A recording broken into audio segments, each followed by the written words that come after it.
بسم اللہ الرحمن الرحیم۔ بچوں، ہم آپ کو قرآن مجید سے کہانیاں سنا رہے ہیں، اور اس سلسلے میں پیچھے ہم نے حضرت موسیٰ علیہ السلام کی کہانی کا آغاز کیا تھا، اور آپ کو یہاں تک بتا دیا تھا کہ کیسے جس ملک میں حضرت موسیٰ علیہ السلام پیدا ہوئے وہ مصر تھا، اور وہاں پر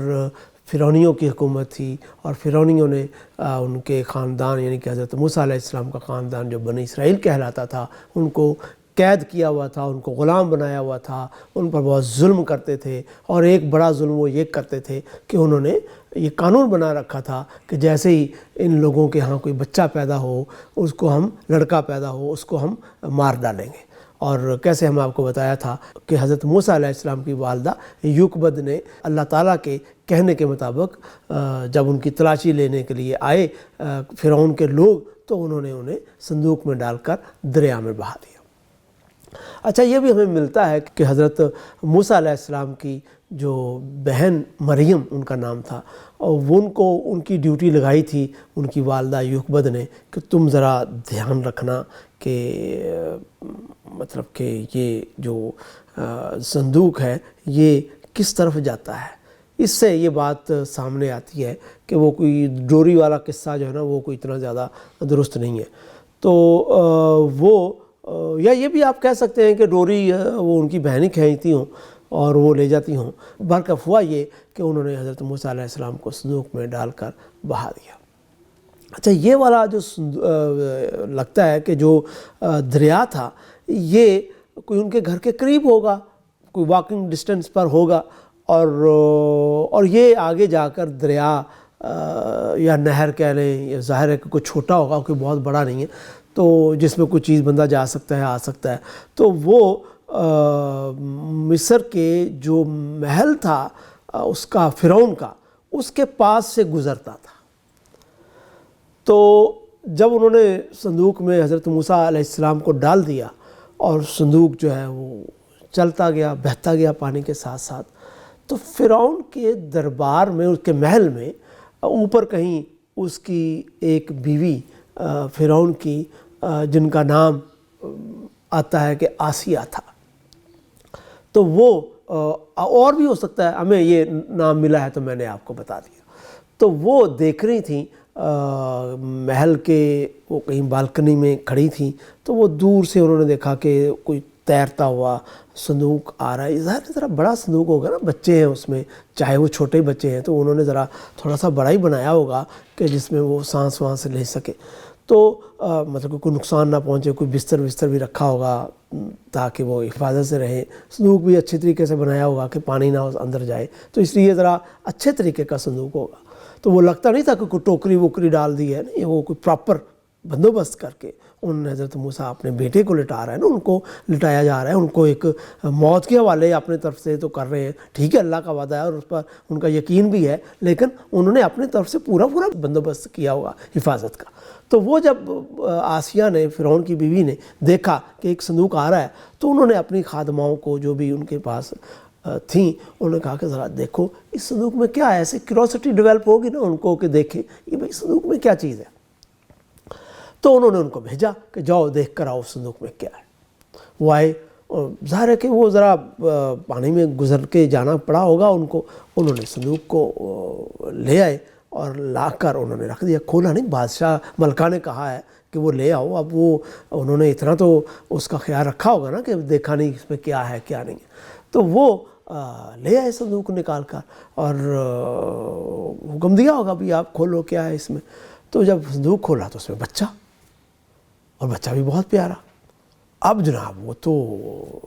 بڑی عجیب بات ہوگی، لیکن ان کو زیادہ عجیب بات نہیں لگی۔ بھلا کیوں؟ ان کو صاف معلوم ہو گیا کہ یہ ایک تو بچہ بنی اسرائیل کا ہے، ان کی بچے کی شباہت سے بھی معلوم ہو گیا ہوگا۔ یہ بھی ان کو پتہ تھا کہ یہ قانون بنا ہے، اور اس طرح کے لوگ مختلف طریقے اختیار کرتے ہوں گے اپنے بچوں کو بچانے کی، جس طریقے سے یہ کر لی گئی ایک ترکیب۔ تو انہوں نے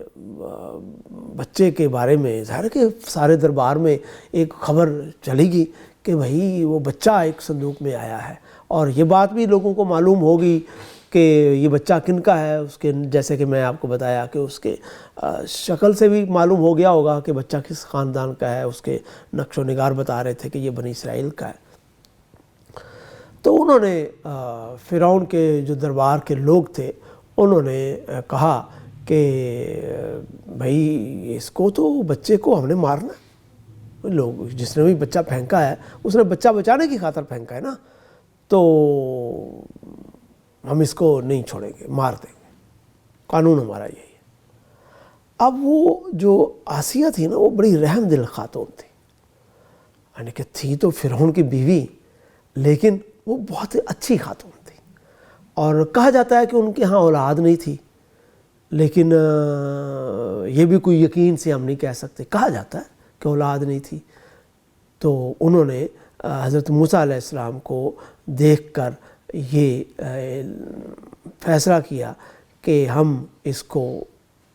نہیں ان کے حوالے کریں گے، مرنے نہیں دیں گے، اس کو بچائیں گے۔ اب فرعون جو تھا وہ تو بہت زیادہ اس کے بارے میں تھا، اس کو کنسرن کہ یہ کہیں وہ بچہ نہ ہو جس کو میں نے خواب میں دیکھا ہے، یا یہ کیوں قانون کو ہم توڑیں، جب ایک قانون بنا دیا کہ بچے کو مارنا ہے تو بس اس قانون کو نافذ کیا جائے گا۔ تو وہ حضرت یا آسیہ جو تھیں انہوں نے سٹینڈ لیا، انہوں نے کہا جی میں بچے کو نہیں مرنے دوں، اور فرعون کو سمجھایا کہ بھائی کچھ عقل کی بات کرو، اس بچے کو ہم رکھ لیتے ہیں، محل میں رکھیں گے، تربیت کریں گے، ہمارے ساتھ رہے گا، تو یہ دشمن ہمارا کیسے ہو جائے گا، ہمارے بچوں کی طرح ہوگا۔ اچھا، فرعون کو یہ بات اچھی لگی، اس کی عقل میں یہ بات آ گئی، اور اس نے کہا کہ ٹھیک ہے یہ اس کی اجازت دے دی۔ اور اس حوالے سے بھی بڑی کہانیاں ہیں کہ حضرت موسیٰ علیہ السلام کو زندہ رہنے کا کیسے موقع مل گیا اور فرعون کیسے مان گیا۔ تو وہ کہتے ہیں کہ وہ ایک ٹیسٹ حضرت موسیٰ علیہ السلام کا کیا، اور اس میں انہوں نے کہا کہ یہ بچہ اگر کوئی بہت زیادہ ایکسٹرا آرڈنری ہوگا تو اس کا ہم امتحان کر لیتے ہیں۔ انہوں نے ایک طرف ہیرے رکھے اور ایک طرف کوئلے رکھے، اور کہا کہ اگر موسیٰ جو ہے یہ بچہ کوئلوں کی طرف چلا گیا تو وہ زیادہ گلو کر رہے ہیں تو اس کی طرف جانا چاہیے، تو وہ ٹھیک ہے یہ عام سا بچہ ہے، لیکن اگر وہ ہیروں کی طرف چلا گیا تو کوئی خاص بچہ ہے جس نے ہیروں اور کوئلوں کا، دہکتے کوئلوں اور انگاروں کا فرق جان لیا ہے، تو یہ کوئی خاص بچہ ہے، تو پھر ہم اس کو نہیں چھوڑیں گے۔ تو وہ کہتے ہیں کہانی والے، میں پہلے بتا چکا ہوں کہ ایسی ہی کہانی بنی ہے۔ تو انہوں نے حضرت موسیٰ علیہ السلام بڑے ذہین تھے، وہ جب انہوں نے انگارے اور ہیرے رکھے تو وہ ہیروں کی طرف چلنے لگ پڑے، تو پھر فرشتے بھاگ کر آئے، انہوں نے حضرت موسیٰ علیہ السلام کا ہاتھ جو ہے نا وہ انگاروں کی طرف کر دیا، حضرت موسیٰ علیہ السلام نے ایک انگارہ پکڑا اور منہ میں ڈال لیا، اور اس سے ان کی آواز، ان کی جو وہ زبان تھی نا وہ جل گئی، اور اس کو وہ تتلا کر صحیح طریقے سے نہیں بولنے لگے۔ تو اس طریقے سے فرعون نے اجازت دے دی کہ نہیں یہ تو عام بچہ ہی ہے، یہ عقل مند بچہ ہوتا تو ہیروں کی طرف جاتا۔ تو یہ ایک ایسی کہانی۔ صحیح بات یہی ہے کہ فرعون اس بات کا قائل ہو گیا کہ ہمارے گھر میں پڑے گا، بڑھے گا، رہے گا، تو پھر اس سے کیا خدشہ ہمیں ہوگا، کیا خطرہ ہوگا۔ لیکن ایک اور مسئلہ پیدا ہو گیا۔ مسئلہ یہ پیدا ہوا کہ حضرت موسیٰ علیہ السلام، ظاہر ہے کہ کافی دیر کے وہاں پر کوئی گھنٹہ، 1.5 گھنٹہ، 2 گھنٹے یا اور بھی وقت گمان کیا جا سکتا ہے کہ ان کو صندوق میں بند رہے ہوا ہوگا، اور وہ بھوک لگی ہوگی، وہ تو رو رہے تھے، بھوک لگی ہوئی تھی، دودھ پینا چاہتے تھے۔ اب دودھ کے لیے بادشاہ کے دربار میں کچھ عورتیں ہوں گی جو دودھ بھی پلا رہی ہوں گی اپنے بچوں کو، تو انہوں نے ان کو لایا، لیکن حضرت موسیٰ علیہ السلام تو جناب انہوں نے کسی خاتون کا دودھ نہیں پیا، تو پھر کس کا دودھ پیا، وہ کیسے چپ ہوئے، یہ ہم آپ کو اگلی قسط میں بتائیں گے، اور اس تک کے لیے آپ ہمیں اجازت دیں۔ اللہ حافظ۔